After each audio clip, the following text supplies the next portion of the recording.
Hey guys, welcome back to my channel. How are you guys doing this Gorga day? How are you guys doing? I'm doing fantastic. I just ordered some Chipotle, so it should be getting delivered anytime soon. So if you hear Zaya barking, it's the Chipotle. It's the Chipotle steak burrito for me. Oh my god, I love Chipotle. Anyways, you guys, today's video, I'm actually so stoked to film this because I just want to say a quick shout out to Nicol. That is who I saw do a TikTok on this, so that's why I'm giving her credit. I'm sure other people have done videos like this, but I saw Nicole's inspired me to make this too. So shout out to Nicol.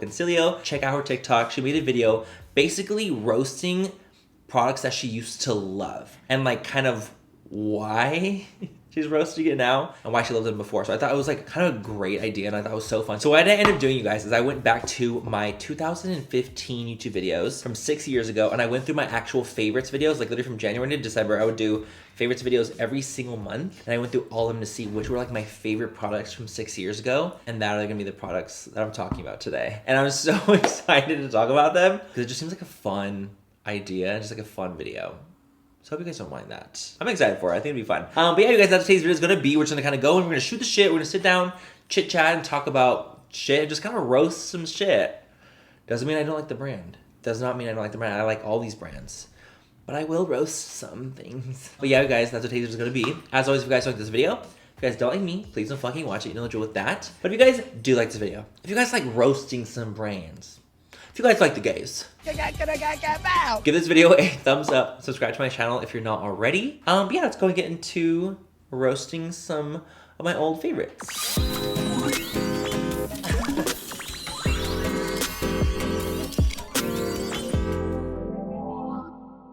Let's just go ahead and start off quickly. Let's do it, guys. So I have a literal notes and I called it roasting flops, but they weren't flops back then. I loved them back then. They're just maybe not necessarily what I love now. You know, it's just a different vibe. It's a different time. It's a different culture. But what we're gonna do is we're actually gonna just put the little photo up of the product because I don't necessarily have all these products anymore because I probably given away or just got rid of it or I just didn't want them anymore. So let's talk about the first product first that we have to mention. I have to mention Miss Benefit Cosmetics Professional. That was like literally the heaviest primer I think I've ever tried. At this point, now that there's like literally so many primers out there, there's so freaking many. That one, I just feel like it kind of balled up a little bit. Do you guys remember that? Do you guys remember that little balling? It would do like this. It would ball up a little bit and it would make you feel like really dry. And I feel like when you would go with foundation over it, it would kind of just look a little dry. I feel like it felt so nice. So people were like, oh, it works great because it felt so good. And it did feel good. And I definitely feel like it did make my pores look a little bit smaller. A little bit smaller, not crazy, but definitely a little bit smaller. I just feel like looking back on it, I'm like, why did I use such a heavy ass primer? That's just kind of heavy. It is. Don't even try to play like you don't even know. It's fucking heavy. And it feels very thick and very heavy on the skin. I feel like if you were dry, baby, your skin became the Sahara Desert. Luckily, I was more combination oily, so it was fine. But I'm like looking back on it, I'm like, why did I even use that? I don't know. I don't know. Next product that I loved, that I freaking loved. The Anastasia liquid lipsticks. Baby, and we were talking about dry beforehand. We're talking about the professional making us dry. The ABH liquid lipsticks.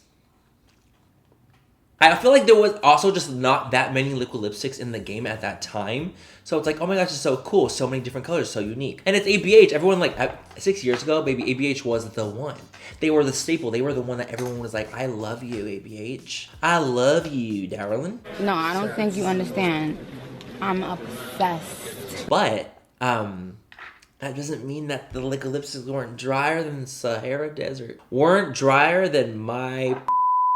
I'm gonna leave it there. But honestly, they were just very dry. They had really cool colors. And I had like such favorites from their colors I thought were stunning. But I wish the formula was less drying. Do you guys remember like it would crack off on the center right there? It would be dry. Looking back at those old favorites videos, seeing so many of the ABH liquid lipsticks in there, I was like, what was I thinking? You know, we learn and we grow and we learn and we grow. And speaking of ABH, let's talk about one more thing. The ABH Ebony Dip Brow. The ABH Ebony Dip Brow is the shade I was using. Ebony. The darkest shade possible. I was using the Ebony Dip Brow on my brows. And creating blocks. The Ebony Dip Brow. Girl, it was so like pitch black. My brows would look like little brow shaped chiclets. chiclets. And they were just, it was so harsh. It was so harsh. I mean, honestly, I use the dip brow still now, but the shade I use, I'm wearing dip brow on my brows right now, but I use the shade taupe now because it's like a nice cool tone brown. And I don't make it blocky. I kind of just comb it through with some gel, and I like how they look now. I feel like they look shaped and they look nice, shapely and nicely, but like, I was using the ebony. The Ebony Enchantress. Do you guys watching Drag Race? And if you are, tell me you don't love Simone.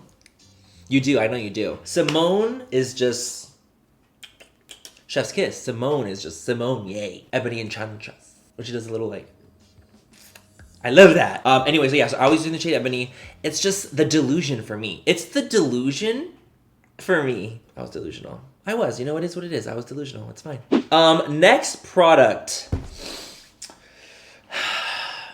The Too Faced Chocolate Bar Palette. The Too Faced Chocolate Bar Palette, the original, right here. Who gave me permission to be so obsessed with that? Because when I look at that and I go back and I think of my fucking past, my future, my present, I think, where was the pigmentation? Where was the pan appeal? Where was my OCD at when I saw those long pans and some square ones and some long ones? Where was all that? It just went out of sight, out of mind. Didn't even know what was happening. I will say that the color story, it's pretty. It's a very just classic neutral palette. And I felt like back then I was even more consumed and in love with neutral palettes, especially like warm neutrals. I feel like that's where my name, you know, the whole Copper Eye Nude Lip, it came from that. It came from that time. And I'm not saying that I'm not a Copper Eye Nude Lip girl anymore. I mean, this is like a different kind of look. I love it, but it's just different. And I still love Copper Eye Nude Lip, I do. But like that palette, I just feel like the quality, it was all right.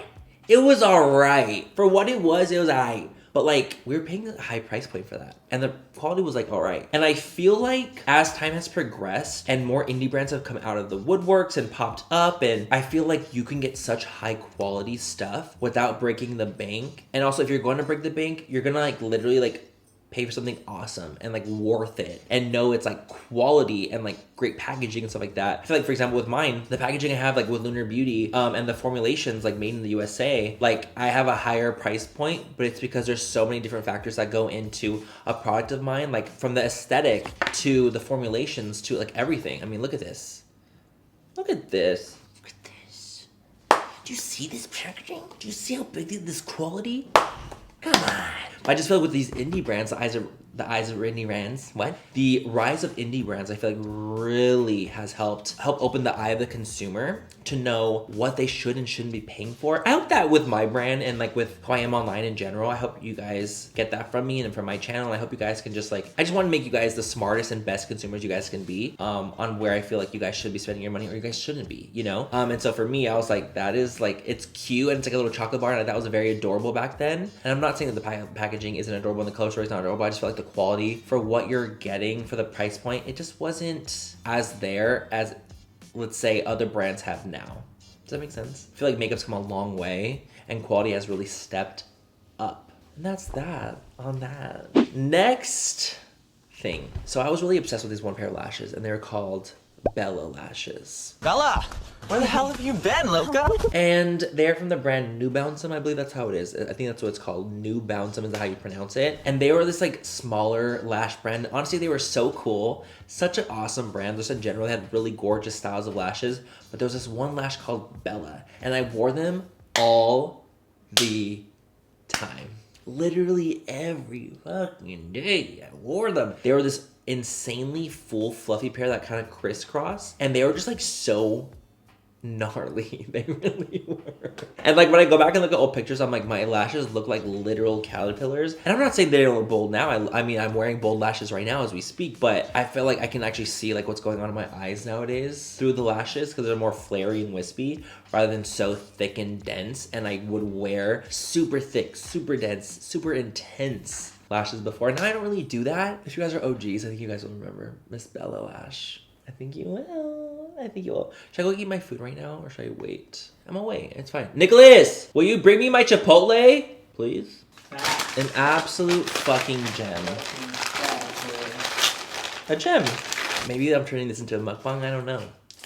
But I will be eating some burrito along the way. I'm sorry. It's already here. I'm hungry. Next product. Let's go talk about the next product. The next product is the MAC Cosmetics eyeshadow palettes. Let's say a prayer for their quality. I used to think that MAC Cosmetics eyeshadow quality was the end all be all. I thought that was the one and only. Who here also, if you thought the same thing, raise your hand. If you're also a victim, raise your hand of that. I really thought that MAC Cosmetic shadows were the one and only. I mean, honestly, even now when I see the quality of the palettes that have come out recently, I think that they're so bad. I think they're so chalky and so patchy. And I'm not saying that they don't have some bangers still. They do. There's some old school bangers that truly I'll just like ride or die with. Brown Script, Swiss Chocolate, yalla. They have some great ones. They really did. When you think about the past shades, again, it reminds me of Too Faced. It reminds me of that Too Faced world. I don't think that the quality of MAC shades is as good as shades that have come out now with like different brands. I don't think that they're as good. That's just my personal opinion. You can honestly think that MAC shadows are the best shadows in the whole world, which is great. 100%. You can totally think that. And I definitely thought that for a long time. I thought they were the one and only. They were fantastic. And it's not like I still don't like some of them. I do. Like I'm saying, those shades, there are some that are just brick. There was some iconic ones. There really was. Do you remember back in the day where like you would go to MAC to get your makeup done? Y'all remember that? Do y'all remember simpler times like that? Let's go back. Let's go back to the beginning. Oh, let's go back to that time. I missed it, fool. I remember working at MAC and I literally they were like, you have to do a full face in 35 minutes. Don't forget to like still sell around the store and help people. But do the glam in 30 minutes. Huh? What do you mean? What the fuck do you mean? That was honestly, working at MAC was tough. I feel like I learned a lot there, which I'm so grateful for. I'm gonna always be grateful for that experience. I really will. But like working there was kind of hard. I don't know how it is nowadays. I have no idea. But like working there was tough. I worked there for a long time. And like they had such stable products that honestly will always be my staple products. And I'll always love them. But like MAC shades, MAC shadows, MAC palettes back in the day. Come on, ravioli, give me the formioli. Like, come on. Not that great. They just weren't. I did enjoy the mattes more than the shimmers. I will say that. But yeah, so that was one thing that I was like, you know what? They were the end-all be-all. To me, they're no longer the end-all be-all. Maybe they are to you. Hell yeah, do your thing. But to me, they're not the brand that I'm like, that's the benchmark. That's the quality benchmark. That's not it for me anymore. They used to be, but they are no longer that for me now. Next, the Morphe 35O. Yeah, we're gonna talk about it. We're gonna talk about the Miss 35O palette. Everyone and their great grandma was using the 35O at one point. Honestly, and I think at the time when it came out or when it was released or when people were talking about it using it, at the time, finding that quality with that many shades was hard. To find it like that was like pretty good, decent quality for the price point with that many shades, it was like a very hard combination to come across. And I think that's why it blew up the way it did. It blew up. Like obviously the 35O was like literally everywhere. A couple years ago, that shit was literally like, they did 35O2, 35O M, 35OS for matte and shimmer. Like they really cooked that potato every way they could. Mashed potatoes, French fries, baked potatoes. Any way they could bake the 35O palette in some way, they did it. And I'm just like, it's just funny kind of looking back on it like that. That's kind of what it was. And I'm not saying the quality was horrible. It wasn't. For the price point that it was and the amount of shades that you got, it wasn't that bad. But like, it wasn't that great either. It's not that great. It's really not. And I'm like looking back on it and seeing it, I'm like, the color story is cute and I like the pan appeal of it. I just feel like I don't like love it now as much as I did back in the day. I feel like I used it literally all the time back then. All the time. And I feel like what Morphe did great back in the day was like coming out with palettes and stuff like that, that the quality was still pretty freaking decent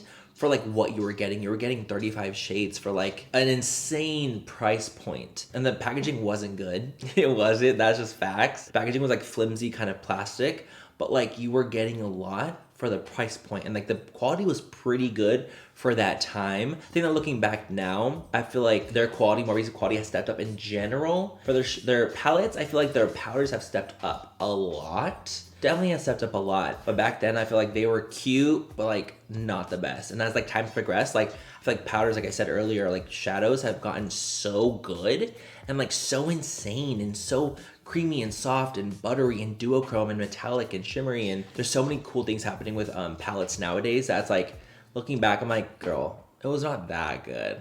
It wasn't that good. It was cute. It wasn't that good. Especially like the 35 like matte palette, the shimmer palette. Like they are really beating a dead horse on that one. Oh, so we're gonna have a 3509. A 3509 for the 9th or 35.0. And for today, just to finish it off, let's talk about Miss Benefit Shy Beam. I don't even know if that's out anymore. Dead ass. I don't even think that's created. I don't think it's still there. It was like in a little like peachy jar, and you would pull it out and have like a little brush tip, and you would paint it on, and it was like a matte highlighter. It was a matte highlighter. It was literally like a pinky white matte color. It's so weird to think about it. So how I used it basically like I would do concealer, and then I would do that like right here to give me like a really bright under eye effect. I literally like don't even know what I was doing with that, to be quite honest, because now when I'm looking back on it, and it's like this matte pinky white highlighter that was meant for here, like a matte highlight glow. Who is doing a matte highlighter on here? That was liquid. It was just kind of strange. The product was kind of strange. It kind of reminded me of those MAC prep pens that would like you would like put underneath, and you would like it would like help to glow. It would help you like kind of glow from underneath your eyes and stuff like that. But it was like a matte version of that. And thinking back about it, I'm like, does anyone remember this? I don't even think they create this anymore. I really don't. And like you would like dip into it and swirl and paint it on your face. I'm like, that's a little unsanitary. You just dip it back in. It was a little weird, and I feel like it probably looked kind of strange. But back then I was like feeling my full matte fantasy, full coverage. I was sickening. I was the diva of the world. I was matte, and I was bright underneath those eyes. Not saying that I'm not now. I'm still bright underneath the eyes, but I feel like I have a glow to my skin nowadays, which I really enjoy. I really like the glowiness, but that was just one product. I'm looking back, I'm like, why was I using that? Baby, if that was on a dry person, on dry skin, I bet the cracks and the crepiness was just the Grand Canyon. But you know what I'm saying? It was just like honestly cracked and intense, and I feel like I really swore that that's what I wanted. I wanted this full matte fantasy, super dehydrated skin, because I was like, well, I'm oily. I have to be like that. I have to be fully matte. But I feel like now I'm like, can I just like have a little glow to the skin and just touch up along the day? And I like this. I like this now. I like the new me. What do we think? Anyways, you guys, that is it for today's video. These are just kind of roasting old products I used to absolutely love, and like thinking about like, why did I love them? I don't know. Times were just different. Makeup times were different. Trends were different. Makeup times were different. It was all very different, and times are different now too, and times will be different in 5 years from now. Things happen, things change, trends change, and so here we are. And I don't even follow trends now. So if I did, I'd have just a tint on my skin, and I would have no coverage on my skin, and I would just be living my tinted fantasy. And I live a full coverage fantasy, and I'll always live it. But anyway, guys, I think I had fun watching today's video. I have a lot more products that I like used to love that I would easily roast now, but I don't want the video to be too long. If you guys like this video, let me know. We can definitely film a part 2 if you guys are down. Or I can even film a video where like I like get those old products and try them. I don't know. It's just an idea. It's just a thought. Let me know what you guys think. But yeah, you guys, anyway, I hope you guys have a great rest of the night or day, wherever you guys are. And I'll catch you guys in my next video. Bye. I love you. It's me. I'm a queer. Okay. I have indigestion. Ebony in ivory. Oh, that's good. My lipstick keeps coming out because I keep eating burrito. Baby, our faces had nothing on the Grand Canyon. I meant the other way around. The Grand Canyon had nothing on their faces. I was trying to make a joke, but it fucking didn't land.